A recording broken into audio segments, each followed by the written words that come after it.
The late afternoon sun, a benevolent golden orb adrift in the crystalline vault of the October sky, cast long, peaceful, almost elegiac shadows across the meticulously kept lawns and uniformly painted houses of Whisperwood Creek. It was a subdivision that marketed itself, with considerable success, as an idyllic enclave of tranquility, community spirit, and upwardly mobile family values. But beneath this carefully polished, almost aggressively bland veneer, a discordant, often malevolent, current frequently flowed.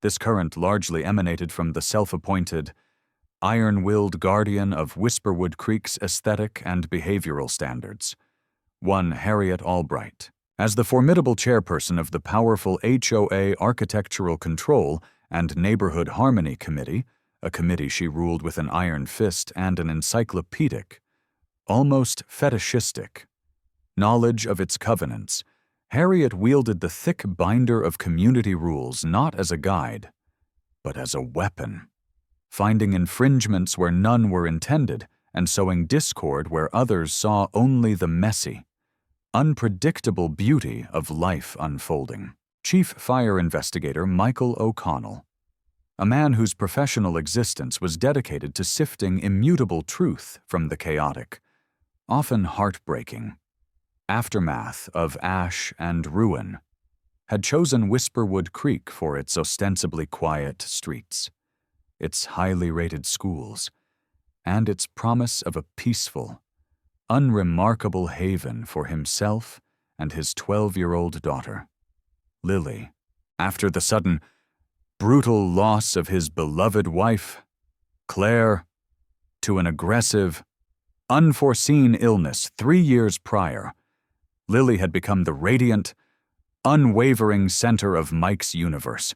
She was a bright, intensely imaginative girl, possessed of a quirky sense of humor and an artistic soul, who navigated the often overwhelming challenges of a significant sensory processing disorder, SPD, with a quiet, resilient courage that continually awed and humbled him. Following Claire's passing, Mike had poured his grief, his love, and his considerable DIY skills into creating a special, inviolable sanctuary for Lily within their modest, but comfortable, 2-story colonial.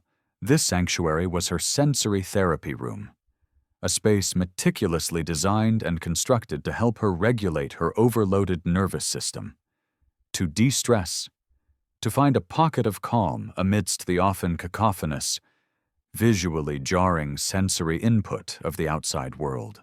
It occupied a converted sunroom at the rear of their house, its large windows treated with a high-quality diffusing film that softened the harsh afternoon light into a gentle, ethereal glow. Inside, it was a haven of therapeutic textures and stimuli, a softly padded floor covered in thick, plush carpeting, a custom-built gentle swing suspended from a reinforced ceiling beam, its arc smooth and predictable, a collection of weighted blankets and lap pads in various sizes and fabrics, a cascade of fiber-optic light strands that draped from the ceiling like a silent, shimmering waterfall, an aromatherapy diffuser that periodically emitted the calming, grounding scent of lavender and chamomile, and a sophisticated sound system that could play either soothing, layered nature sounds,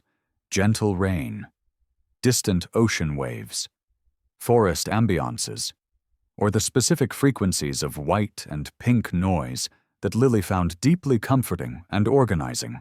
It was her safe space, her retreat, her anchor, utterly essential for her emotional, neurological, and psychological well-being. Mike had carefully, diligently, obtained all necessary town permits for the sunroom conversion itself years ago, ensuring it met all building codes. He hadn't, however, considered specific, intrusive HOA approval necessary for its interior therapeutic contents. believing them to fall under the umbrella of private, medical necessity. This, he would learn, was a grave miscalculation in Harriet Albright's jurisdiction.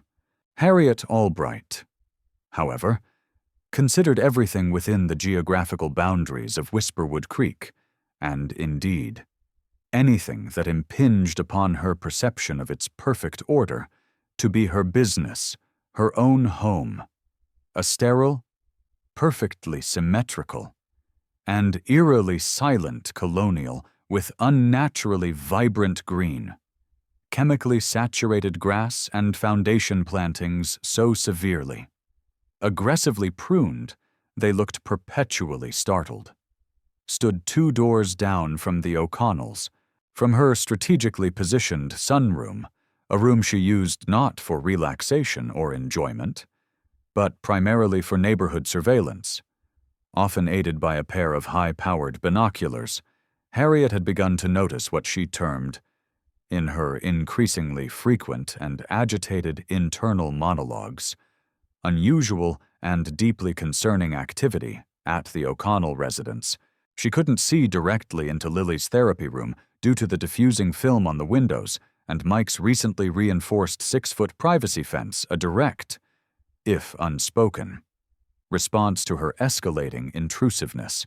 But she had, on still afternoons, occasionally heard faint, muffled sounds, the gentle, rhythmic creak of the swing, sometimes soft, repetitive music, or the low, pervasive hum of white noise, sounds she found suspicious, unnatural, and decidedly not in keeping with normal, respectable household conduct. She had also noted, with a sharp, growing disapproval that bordered on obsession, the occasional discreet visit from Lily's occupational therapist, a kind, professional woman whom Harriet immediately categorized as a dubious practitioner of unproven methods.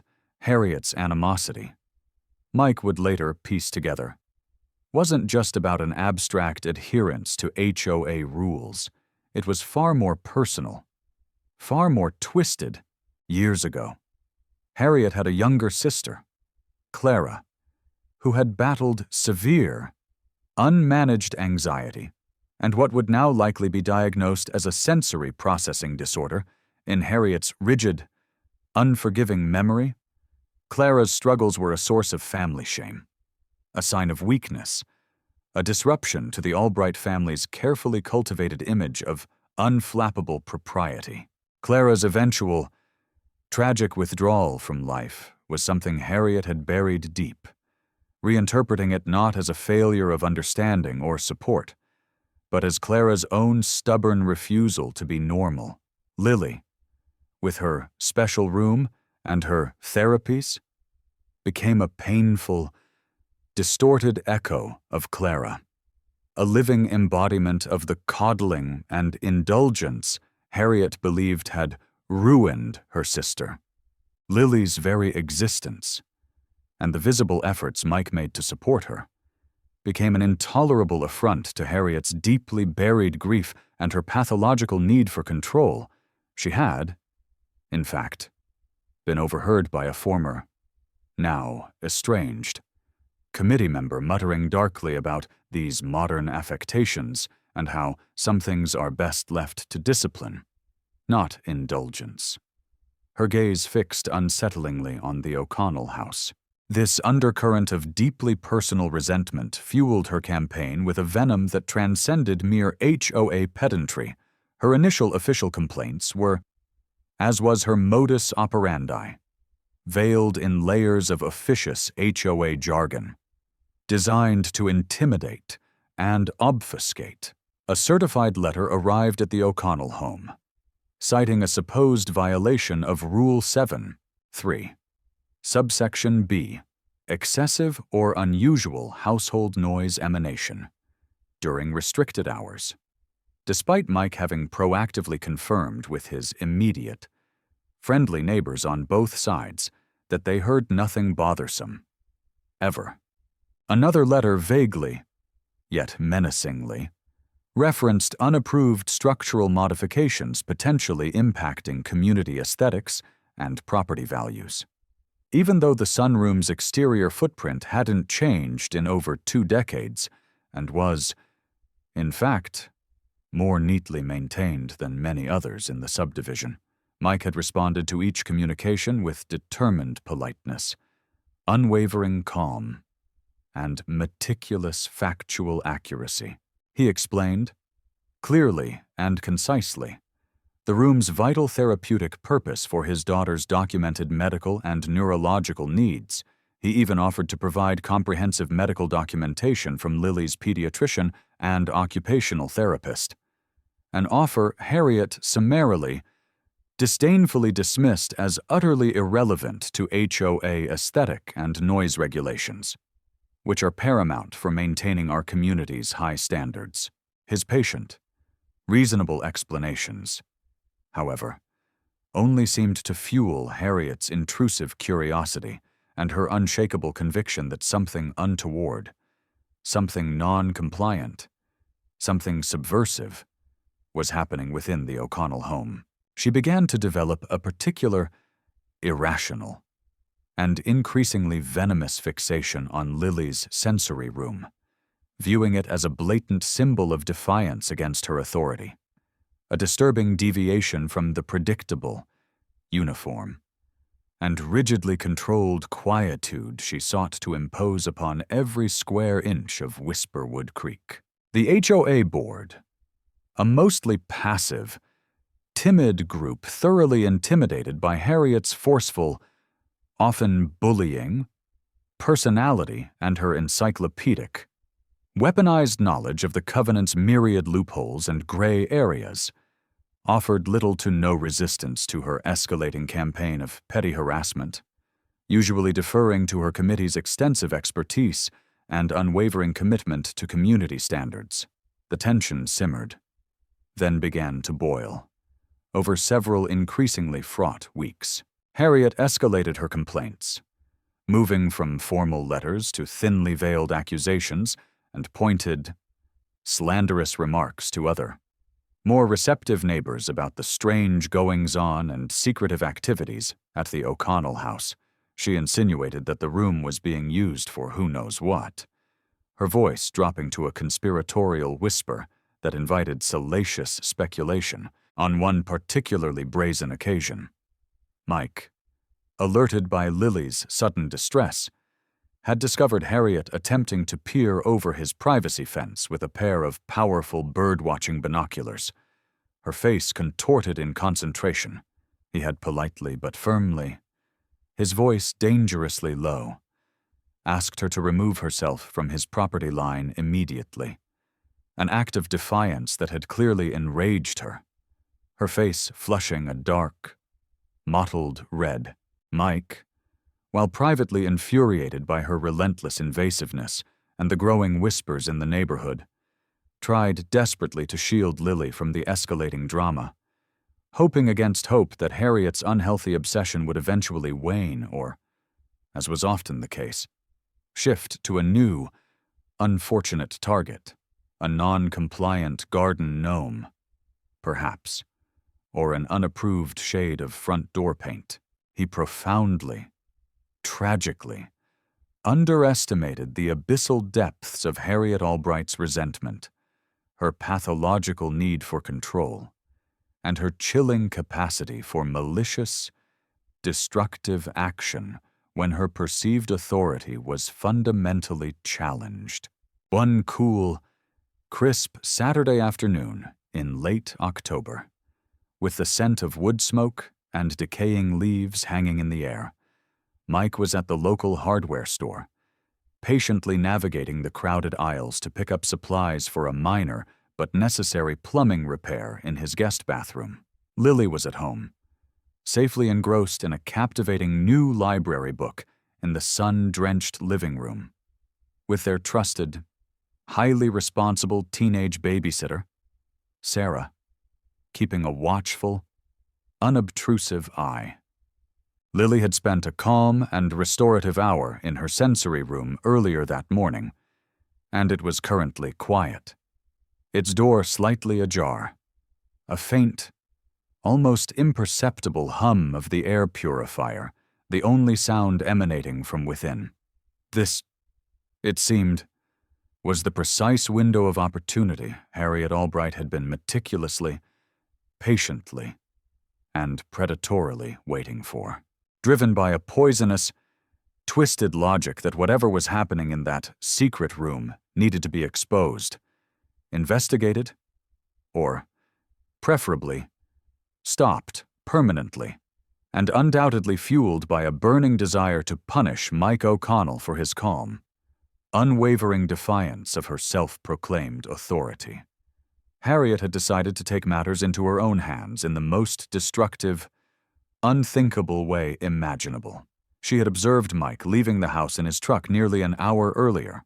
She had seen young Sarah, the babysitter, arrive on her bicycle a few minutes later. She had noted, with a grim, anticipatory satisfaction, the quiet stillness that had settled over the back of the O'Connell home, under the innocuous guise of diligently raking the few remaining autumn leaves near her property line, which abutted the O'Connells' backyard. Harriet surreptitiously, like a malevolent wraith, approached the rear of their house. She moved with a strange, unsettling stealth, screened from the street and most neighboring windows by a thick, overgrown stand of rhododendrons that separated the properties, in her large, canvas gardening trug, concealed beneath a deceptively innocent pile of crisp, colorful autumn leaves and a pair of muddy gardening gloves, was a small, disposable butane lighter and an unlabeled, clear plastic water bottle. This bottle, however, did not contain water. It was filled with a highly flammable, readily available accelerant, common charcoal lighter fluid she had carefully decanted from its original, recognizable container. Her heart pounded in her chest with a strange, unsettling mixture of nervous, illicit excitement and a profound, unshakable sense of righteous conviction. She told herself, repeatedly, like a mantra, that she was doing this for the ultimate good of the neighborhood, to eradicate a persistent problem, a source of disharmony, that the spineless HOA board was too timid, too inept, to address effectively. She was restoring order. She was upholding standards. She was, in her own warped mind, a hero. The faint, almost inaudible hum of the white noise machine still emanating from the slightly open window of the sensory room, a sound that to anyone else would be innocuous, only confirmed her deeply paranoid suspicion that something unnatural, something secretive, something that needed to be purged, was afoot. With furtive, darting glances, her senses hyper-alert, ensuring no one was watching from neighboring yards, Harriet quickly, deftly, doused a small, strategically placed pile of dry leaves, pine needles, and small twigs she had conveniently raked against the weathered wooden siding directly beneath the sensory room's main window. The wood there was old, dry, and vulnerable. Then, with a hand that trembled only slightly, she flicked the cheap disposable lighter, shielding the nascent flame with her cupped hand against the gentle breeze. She touched the flame to the accelerant-saturated leaves and pine needles. They instantly, eagerly, erupted into a whoosh of hungry, eager orange flames. The fire, fueled by the lighter fluid, caught the dry wooden siding almost immediately, climbing, clawing upwards towards the vulnerable window frame with an alarming, terrifying speed. Harriet didn't wait to observe the full extent of her horrific handiwork. She quickly, almost skittishly, retreated back towards the perceived safety of her own yard. Her mission accomplished, she tossed the now empty plastic bottle and the disposable lighter deep into her own oversized, already full garbage bin, nestled amongst the bags of normal household refuse, a smug, almost triumphant, chillingly reptilian smile playing on her lips. She had taken decisive action. She had restored a measure of control. She had, in her profoundly disturbed mind, won inside. Lily, still deeply absorbed in the adventures of the characters in her book, suddenly wrinkled her nose. A sharp, acrid, unfamiliar smell pricked at her nostrils, a thin, almost invisible tendril of grayish-white smoke, insidious and seeking, curled silently under the closed door of the living room. Then, the piercing, insistent shriek of the smoke detector in the main hallway shattered the peaceful afternoon quiet. An electronic scream of warning. Sarah, the babysitter, a sensible, quick-thinking 17-year-old who had recently completed a Red Cross first aid and emergency response course, reacted instantly. Her training overriding any initial panic, she leaped to her feet. Her heart pounding, she grabbed Lily's hand. Her voice firm but remarkably calm. "Lily, fire, I smell smoke. We need to get out right now." She pulled a startled, confused Lily towards the front door, her other hand already fumbling for her cell phone, dialing 911 as they evacuated the rapidly filling house. Her voice, when she connected with the dispatcher, was a model of controlled urgency as she reported a fire at the rear of the O'Connell residence, confirming that all occupants were evacuating from the relative safety of the front lawn. They both turned to look back in horror. Angry, vibrant orange flames were now clearly, terrifyingly visible, leaping up the back wall of the house, greedily consuming the siding and trim around the sensory room window.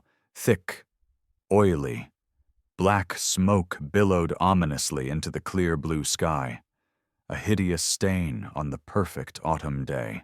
Mike O'Connell was just at the checkout counter, paying for his plumbing supplies, idly chatting with the cashier about the upcoming local high school football game, when his cell phone, clipped to his belt, vibrated violently, then rang with a shrill, insistent urgency. He glanced at the screen, displaying Sarah the babysitter's frantic caller ID. His blood ran cold, a sudden, inexplicable premonition of disaster gripping him even before he answered. "Mike, Mr.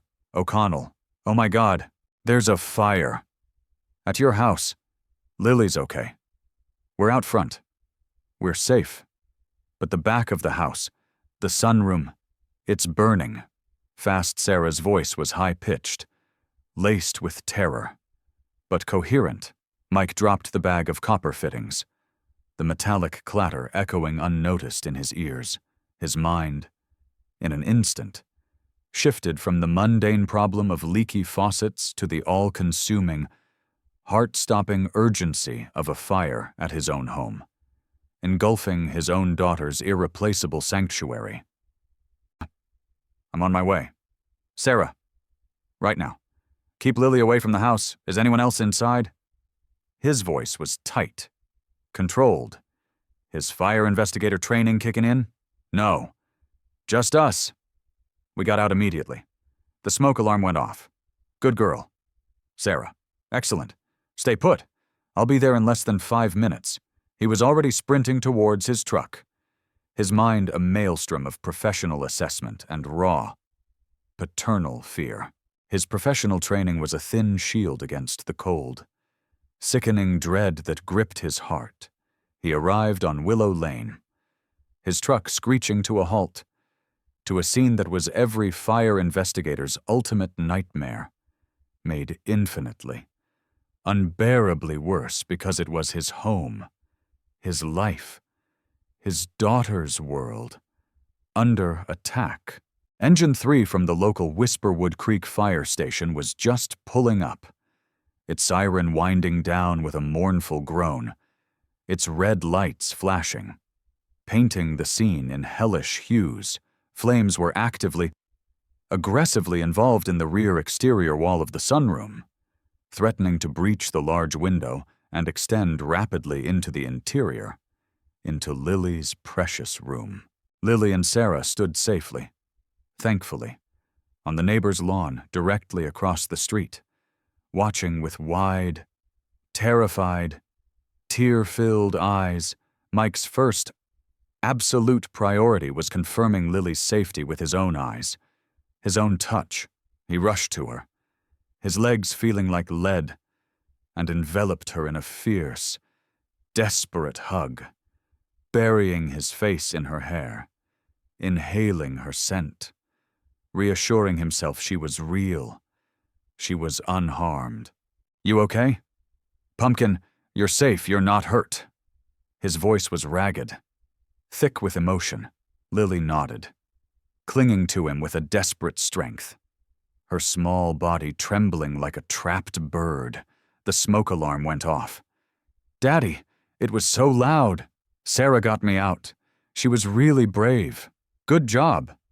"Sarah, thank you," Mike managed, his voice tight, before his professional focus, honed by years of confronting chaos, reasserted itself with formidable, almost chilling, intensity.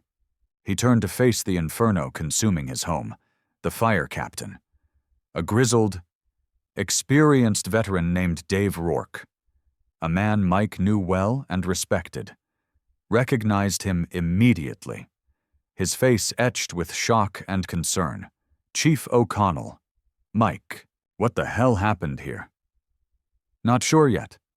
"Dave," Mike replied, his voice surprisingly steady, his eyes already scanning the fire with an unnerving, analytical detachment, noting its location, its intensity, the color and volume of the smoke, all the telltale signs his mind was exquisitely trained to process. "Looks like it originated on the exterior. Rear wall. Sector Charlie. Directly under that main sunroom window. That's my daughter's sensory therapy room." His gut clenched with a cold, hard certainty. This was no accident. Exterior origin, focused with surgical precision on that specific room. After weeks, months, of Harriet Albright's escalating, obsessive harassment, the pieces were falling into place with horrifying, sickening speed and clarity, while Captain Rourke's highly skilled crew expertly deployed hoses, connected to the nearby hydrant, and began an aggressive, coordinated exterior attack on the flames. Mike, acting on pure, ingrained instinct and a desperate need to do something, grabbed the heavy-duty ABC fire extinguisher he always kept securely mounted in the back of his department-issued truck, knowing the interior of the sensory room was filled with potentially highly flammable soft furnishings, specialized padding, and delicate electronics, and desperate to prevent the fire from spreading further into the house and destroying irreplaceable items, not to mention Lily's haven. He moved with practiced speed and agility to the back of the house, carefully staying upwind of the choking smoke. The flames were already licking greedily at the window frame, the heat intense, threatening to break the glass and gain unimpeded access to the room within. Mike pulled the pin on the extinguisher, aimed the nozzle at the base of the fire on the exterior wall, and squeezed the handle, sweeping the chemical stream back and forth, knocking down the most intense, concentrated body of flames just as the firefighter's primary hose line came into powerful play, drenching the burning wall with a high-pressure stream of water. Within minutes, which felt like an eternity, the main body of the exterior fire was successfully knocked down, though thick, acrid smoke still poured from the eaves and the pungent, sickening smell of burnt wood, plastic, and chemicals hung heavy and oppressive in the autumn air. His quick, Decisive initial attack with the extinguisher had likely prevented the fire from fully breaching the interior of the sensory room. A small victory in the midst of a profound disaster, even as he set down the empty, discarded extinguisher, his hands soot-stained and trembling slightly, his heart still pounding from the adrenaline and the terrifying near miss. Mike's mind was already in full, relentless investigator mode. This was a crime scene. His crime scene. An arson. He was sure of it. He immediately began a mental inventory. His eyes narrowed against the smoke, scanning the burn patterns on the charred siding, the condition of the window, the scorched ground beneath. He noted the classic V pattern of the burn, its apex pointing clearly to a point of origin low on the wall. Near the foundation, he saw, half hidden in the scorched mulch and blackened debris, the melted, distorted remains of what looked unmistakably like a small plastic bottle. He leaned closer, his senses on high alert. He smelled it too, a faint but unmistakable, lingering chemical odor beneath the pervasive smell of wood smoke. An odor he recognized instantly, intimately, from countless fire scenes' accelerant, likely a common petroleum distillate, like charcoal lighter fluid. His blood turned to ice. This wasn't just arson. This was a targeted, premeditated, hate-fueled attack. He looked up, his gaze sweeping the neighboring yards, his mind racing, connecting dots. And there, standing on her own pristine, unnaturally green lawn, partially concealed by a large, perfectly sculpted ornamental shrub, watching the scene with an expression that seemed to be a bizarre, chilling mixture of feigned neighborly concern and ill-concealed, reptilian satisfaction, was Harriet Albright. Their eyes met for a fraction of a second, a spark of recognition and accusation arcing between them, before Harriet quickly, almost guiltily, looked away, busying herself with the absurdly unnecessary task of adjusting a nearby sprinkler head. But Mike had seen enough. He knew, with a certainty that settled in his bones like a shard of glass. He knew. "Captain Rourke," Mike called out, his voice suddenly hard as granite, devoid of any neighborly congeniality. "I need you to treat this entire rear area as a potential major arson scene. Minimum water usage for overhaul from this point on. Please, preserve as much evidence as possible. I'm smelling accelerant. I want my primary investigation unit dispatched here immediately. This is now an active, high-priority arson investigation." Captain Rourke, seeing the look on Mike's face, a look he had seen before, when Mike was on the scent of a firebug, and knowing his unparalleled expertise and instincts, nodded grimly. "You got it. Chief, we'll secure it for you. Nobody touches anything until your team gets here." While the firefighters meticulously, carefully checked for hot spots and began the cautious, evidence-preserving process of overhaul, Mike, after ensuring Lily was being comforted by Sarah and several kind, genuinely concerned neighbors who had brought out blankets and juice, began his own preliminary, non-invasive documentation from the perimeter. His mind, a finely tuned forensic instrument, worked with chilling precision, compartmentalizing his personal anguish from his professional duty. He photographed the overall scene with his department-issued camera, capturing the specific burn patterns, the melted plastic bottle remains from multiple angles, the condition of the window and surrounding siding. He noted, with an investigator's eye, the distinct lack of any plausible accidental ignition sources, no nearby exterior electrical outlets, no carelessly discarded smoking materials. He knew Lily and Sarah didn't smoke. No evidence of a lightning strike on this clear autumn day. The fire had been deliberately, maliciously set, low, Fast, with an accelerant, and it had been set with pinpoint accuracy directly beneath his disabled daughter's therapy room window. The intent was unmistakable. Chilling, he walked over to where Harriet Albright was now engaged in an animated, though somewhat strained, conversation with another neighbor, her voice carrying clearly, expressing her utter shock and deep concern for the O'Connells. Mike approached them. "Harriet," he said, his voice low and devoid of inflection. She turned, feigning surprise. "Michael. Oh, this is just dreadful. Simply dreadful. Poor Lily. Is she all right? I was just saying to Martha, one simply cannot be too careful with old wiring these days. Can one— The fire originated on the exterior of the house." "Harriet," Mike stated, his eyes locking onto hers. "Low. Near the foundation of the sunroom. Did you happen to see or hear anything unusual this afternoon?" Before the sirens, Harriet's composure flickered for a microsecond. "Exterior, goodness me. No. Michael. I was inside most of the afternoon. Absorbed in some committee paperwork. A terrible shame. Just terrible." Her eyes avoided his. "A terrible shame indeed," Mike echoed, his voice flat.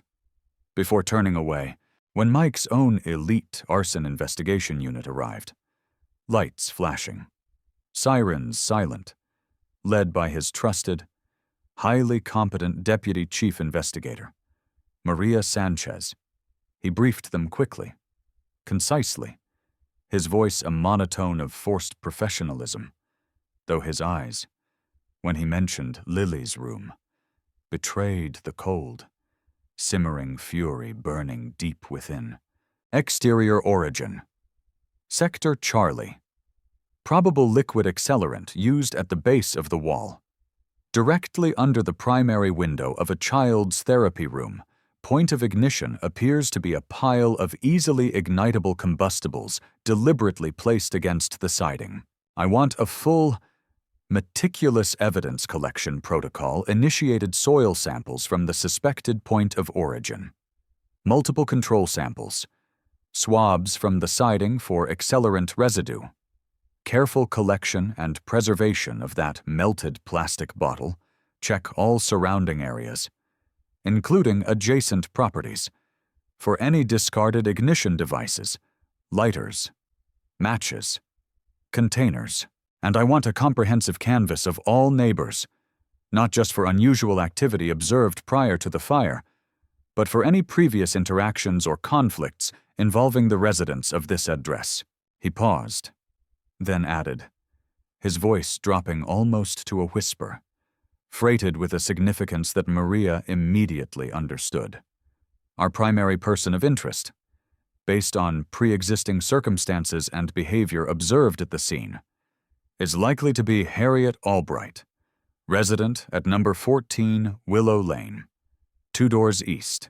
Proceed with absolute professionalism and impartiality, but be acutely aware of a documented pre-existing history of harassment directed at my family. Specifically concerning this room, she has demonstrated an unhealthy fixation.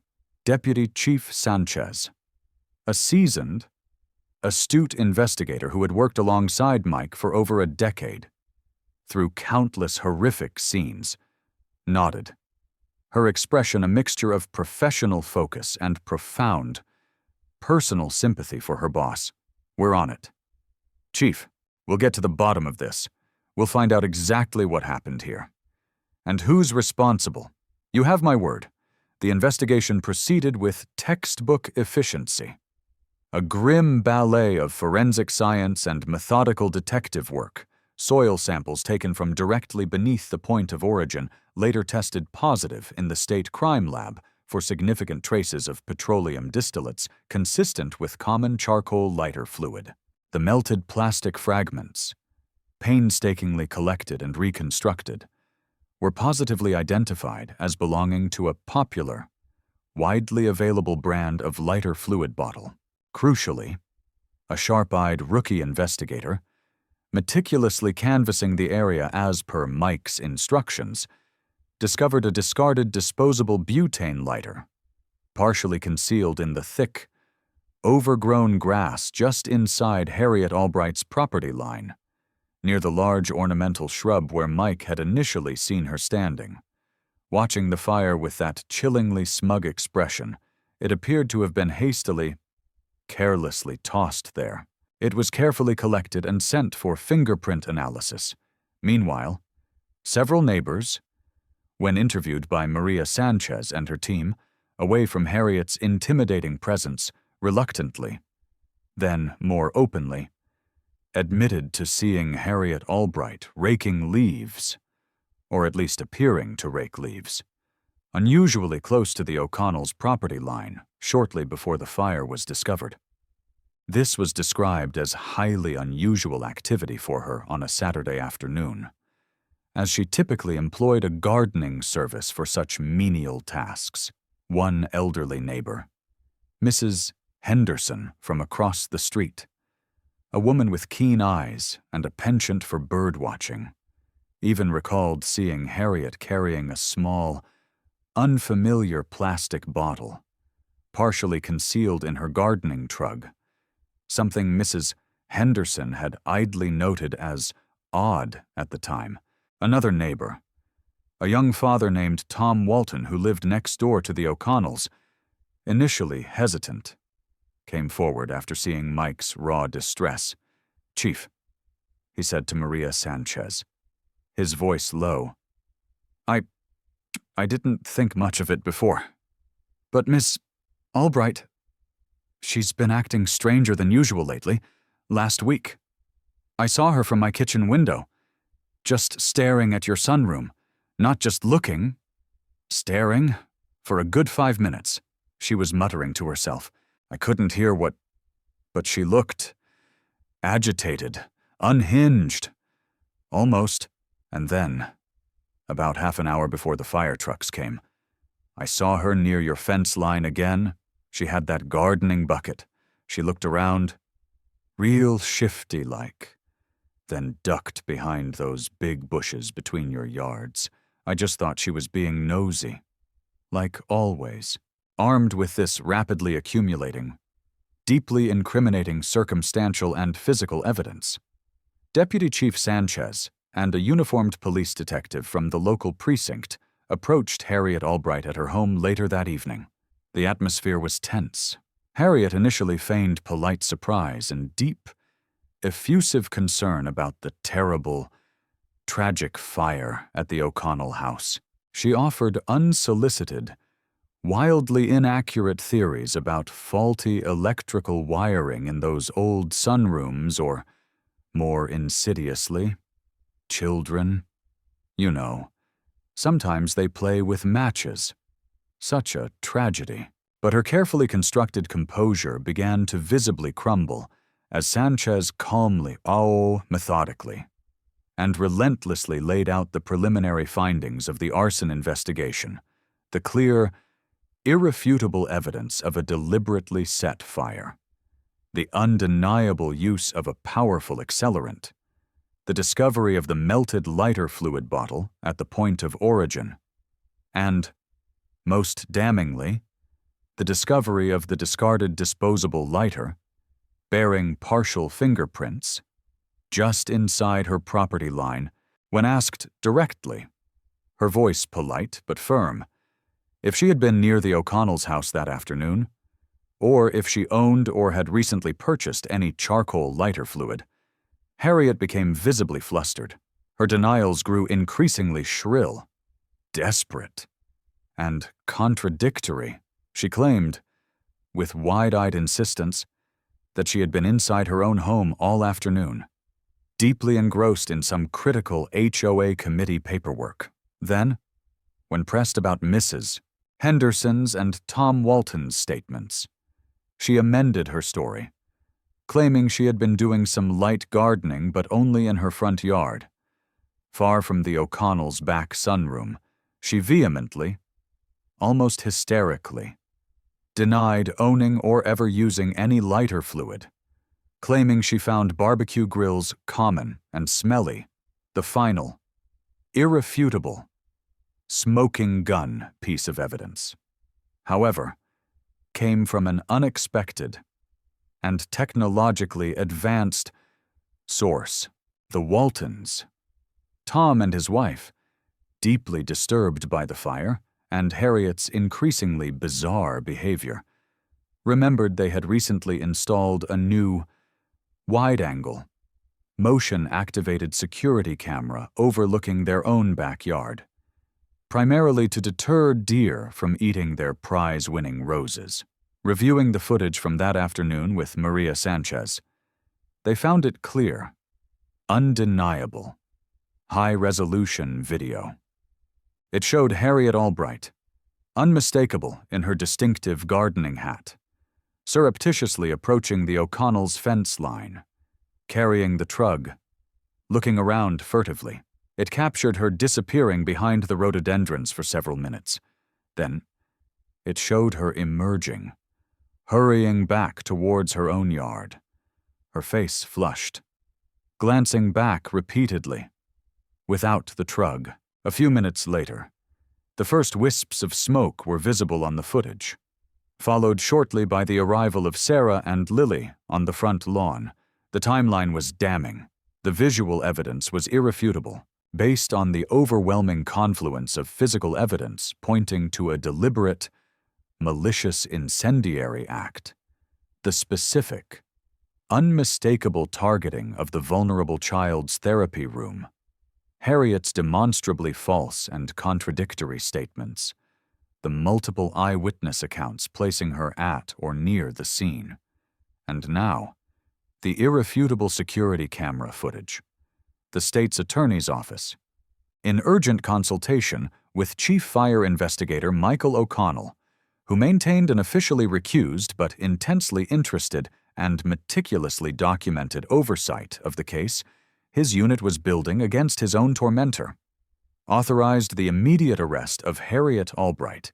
She was taken into custody the following morning, as she was attempting to load several suitcases into her car, a clear indication of flight.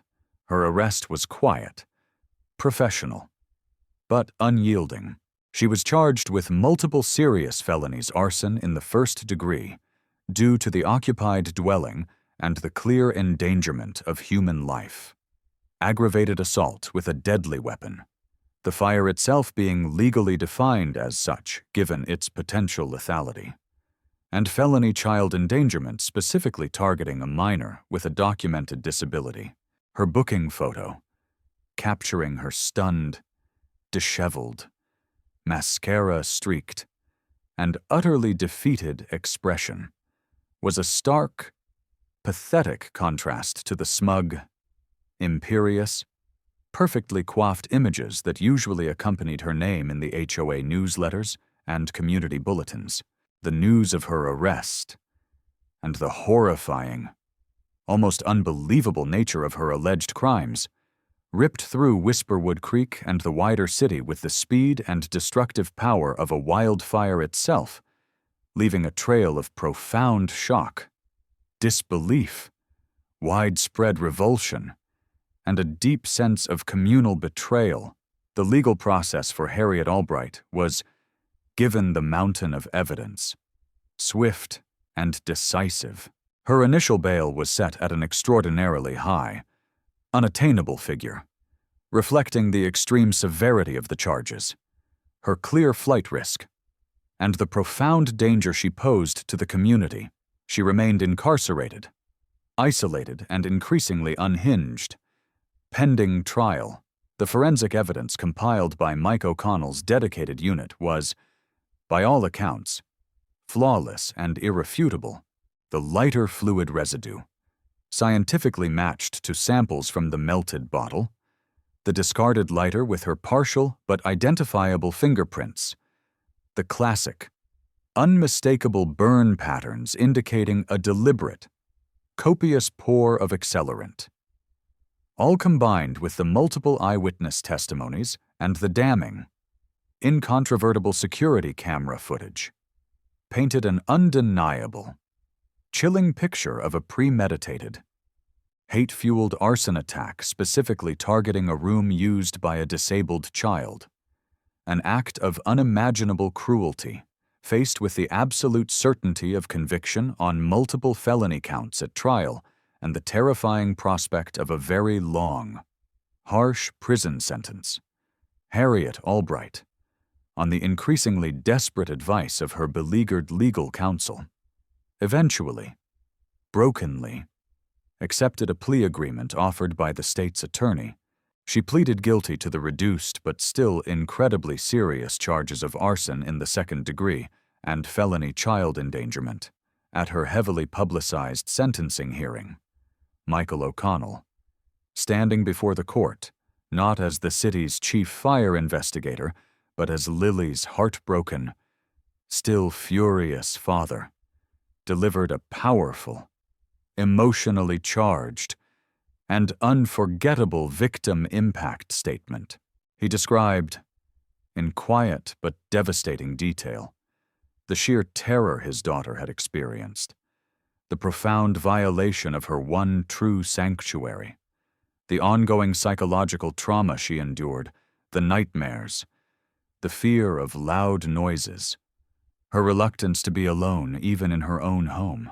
He spoke of the deep, insidious betrayal of trust by a neighbor, a person in a position of community authority, who had deliberately, maliciously, and with chilling premeditation, targeted a vulnerable, innocent child.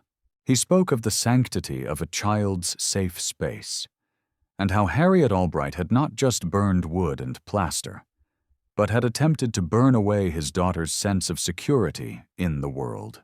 The judge, a veteran jurist known for her stern demeanor but fair judgments, was visibly moved by his testimony, her expression hardening as she listened to the full, appalling scope of Harriet's calculated cruelty. She sentenced Harriet Albright to the maximum allowable term under the plea agreement, a lengthy, substantial period of incarceration in the state prison for women, to be followed by an equally extended term of strict, intensive supervised probation, should she ever be released. She was also ordered to pay full, comprehensive restitution for all damages to the O'Connell home, including the complete, specialized reconstruction of Lily's sensory therapy room to its previous, if not improved, condition, and to cover all current and future costs of Lily's ongoing trauma therapy. Furthermore, a permanent, lifetime restraining order was issued, prohibiting Harriet Albright from ever coming within 1,000 feet of Lily O'Connell or any member of the O'Connell family, effectively, permanently banishing her from Whisperwood Creek and any community they might choose to live in upon her eventual, distant release. Her considerable assets, once a source of immense pride and a tool of leverage and intimidation, were largely liquidated by court order to meet the substantial restitution payments and her own crippling legal fees, leaving her financially, socially, and morally bankrupt. In the months that followed, the O'Connell family, enveloped by an unexpected, overwhelming outpouring of love, support, and practical help from their true friends, their genuine neighbors, Mike's colleagues in the fire and police departments, and even strangers touched by their story, began the slow, arduous, but determined process of healing and rebuilding. Not just their home, but their lives. The sensory therapy room was meticulously, lovingly reconstructed by a team of volunteer contractors and specialists, this time with enhanced fire safety features, shatterproof windows, and a state-of-the-art security and monitoring system, much of it donated by a local benevolent association for first responders and their families. Lily, with her remarkable, quiet courage and the unwavering support of her father and her therapists, gradually, tentatively, began to reclaim her safe space, her laughter. At first hesitant, then more confident, once again began to fill its calming, therapeutic atmosphere. The shadows of that terrible afternoon began, slowly, to recede. The Whisperwood Creek HOA, deeply shamed, facing a crisis of confidence among its residents and significant potential insurance and legal repercussions for its previous inaction and enabling of Harriet's reign, underwent a significant, painful, but ultimately necessary overhaul. New, more compassionate leadership was elected. Individuals focused on genuine community well-being, inclusivity, and dispute resolution rather than punitive aesthetic enforcement and the tyranny of arbitrary rules. New bylaws were drafted and implemented, specifically designed to protect vulnerable residents, to provide clear avenues for addressing harassment, and to ensure that such a horrifying, unchecked abuse of perceived authority could never, ever happen again. Chief Fire Investigator Michael O'Connell, standing one quiet evening in the doorway of Lily's beautifully restored, serenely lit sensory therapy room, watched his daughter contentedly, peacefully swinging, surrounded by the soft, cascading fiber optic lights and the gentle, soothing sounds of a distant ocean. He felt a profound, weary, but deeply resonant sense of justice. The ashes had been cleared. The ugly truth had been mercilessly uncovered and exposed to the light. And a measure of peace, hard-won and precious, had been painstakingly, lovingly reclaimed. The fire Harriet Albright had so maliciously ignited had indeed exposed something, not the imaginary transgressions and disharmony she had so obsessively, pathologically projected onto others, but the stark, dangerous, and ultimately self-destructive reality of her own twisted malice, a profound darkness that had been decisively met, courageously confronted, forensically unraveled, and ultimately justly extinguished by the unwavering resolve of a father protecting his child. Armed with the unyielding, clarifying power of forensic truth, the benevolent golden orb of the sun, setting once more over Whisperwood Creek, seemed to cast shadows that were, at last, truly peaceful.